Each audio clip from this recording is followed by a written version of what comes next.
And welcome to Capital Talk, coming to you from the Crown Plaza in Upper Hill all this week. And yes, it's a program we hope will have an impact on the future of Kenya and Africa.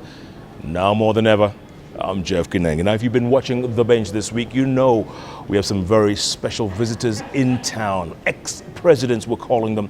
And folks, these aren't just any ordinary ex-presidents. It's ex-presidents who are working, who left office and are still working. My guest today, take a look at this. After 27 years in office, he left and was still working. He's 88 years old now. And if there's any one champion fighting HIV and AIDS in Africa, it is my guest today. And he takes it very personally because his own son died of HIV and AIDS. And that's when this ex-president decided to commit the rest of his life. He's here, part of a group. They call themselves Champions for an HIV-Free Generation. And folks, you need to listen up because they have a very important message. Throughout the times, he was known simply as KK, former Zambian President Kenneth Kaunda. Mr. President. Thank you. Good to see you. Thank you for the welcome. Thank you very much for coming. I appreciate that. Yeah, thank you. At 88 years old, still working. Yes. Why? Fighting AIDS. Fighting AIDS. And it's got to be fought. And it's got to be fought by Africans with the help of outsiders, where they, if and when they can. Otherwise, this is a fight which must be carried out by African people themselves. Are we losing the fight, Mr. President? Would you say we are losing the fight or the battles? We have begun to fight. We began to fight. We've been making progress in various areas and fighting stigma especially, and protecting mothers, protecting children, going out on campaigns to bring out this message to the people of Africa in every corner of each country. We are doing that. Is it working though? Because I think it's beginning to make progress now. We are trying to make progress now. Yeah. When you first committed to fighting this disease, I know you were still in office then. Yes. And then your son died of this disease. Died of AIDS, yes. And you made the decision. 2 weeks after we put him to rest, my wife and I thought we should continue to fight this stigma around this disease. So we made a statement that our son had died of AIDS. And this is a time when nobody would ever admit to this. At all. Right? They thought it was shameful. They thought it was shameful. He died, but the boy died, left us 3 children. We looked after them. They are grown up now. And this is how it should be done. If we're going to hide a disease, how are you going to fight it? How are you going to fight it? So we must continue to do it this way.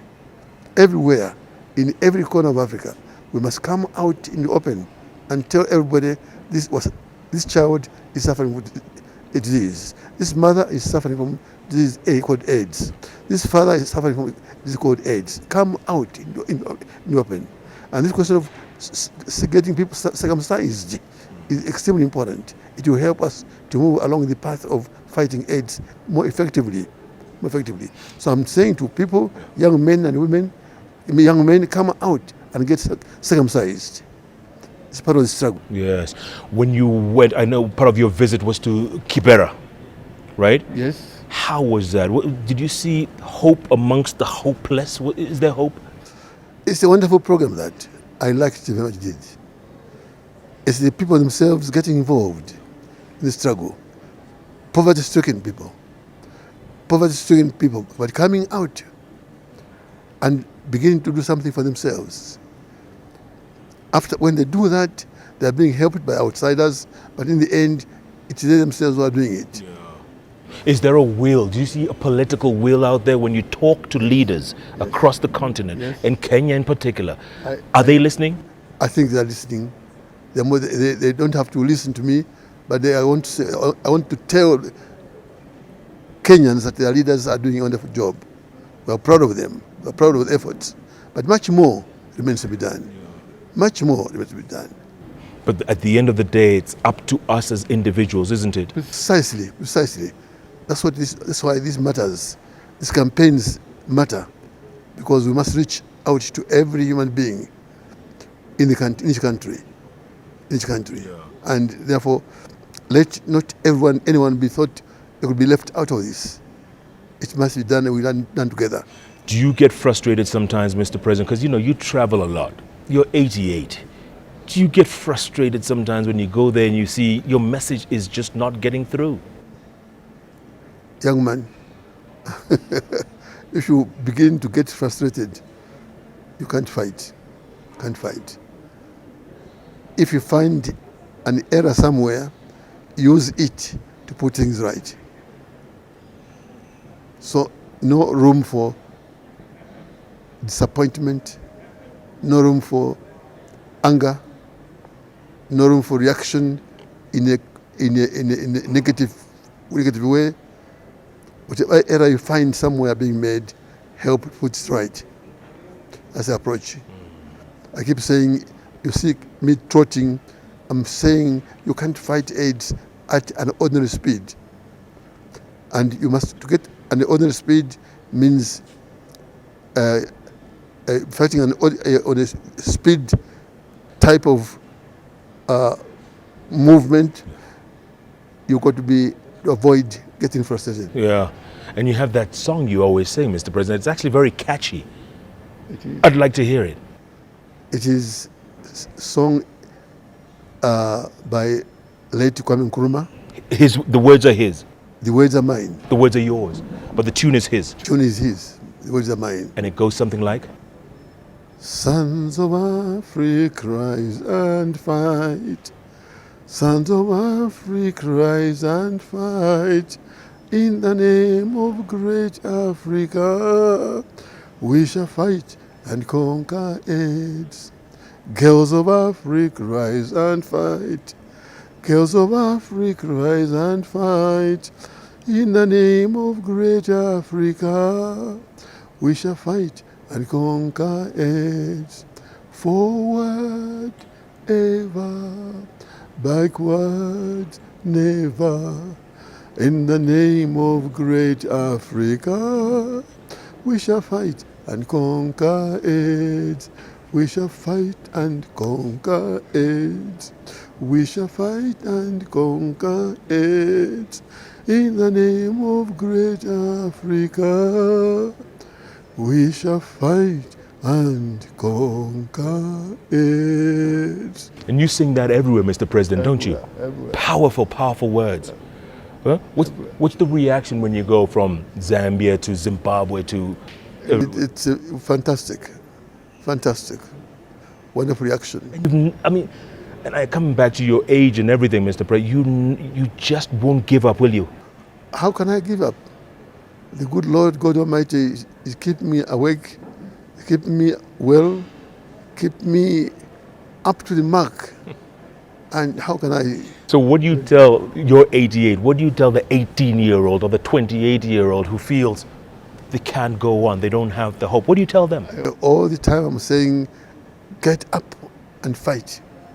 We fight together. If you're suffering from this disease, there's treatment. If you're not suffering from this disease, prevention is better than cure. Prevention is better than cure. That is, look after yourself, your health.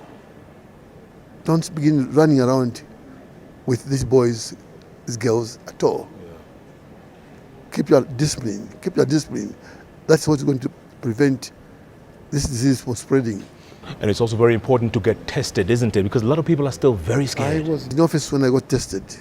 And I said, if I'm going to get tested today, even if I'm found to be positive, I will tell the whole world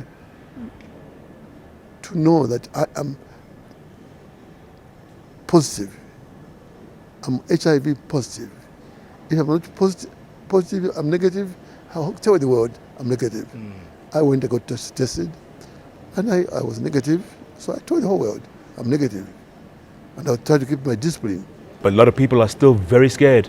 Very scared of getting tested. We must stop that getting scared, get tested. We must get tested. It's the best way of getting this disease fought effectively, is to get tested. Get tested. Yeah. And if you get tested, you are negative, say so. If you are positive, tell the whole world you are positive. and you must begin treatment now. And the good thing is there are drugs that can prolong one's life, aren't there? Precisely. Even though ARVs are not available everywhere, but at least they're available. We are beginning to spread them. The world is getting more used to what is taking place, and more governments are getting involved in this, and therefore people should not get frightened of coming out in the open. Yeah, but stigma still remains, doesn't it, Mr. President? It is, as I'm saying, we fought the stigma in my office, and I'm going to continue fighting stigma. Young man, I'm getting my plane. Okay, Mr. President, thank you so much. Oh, you still carry the white handkerchief?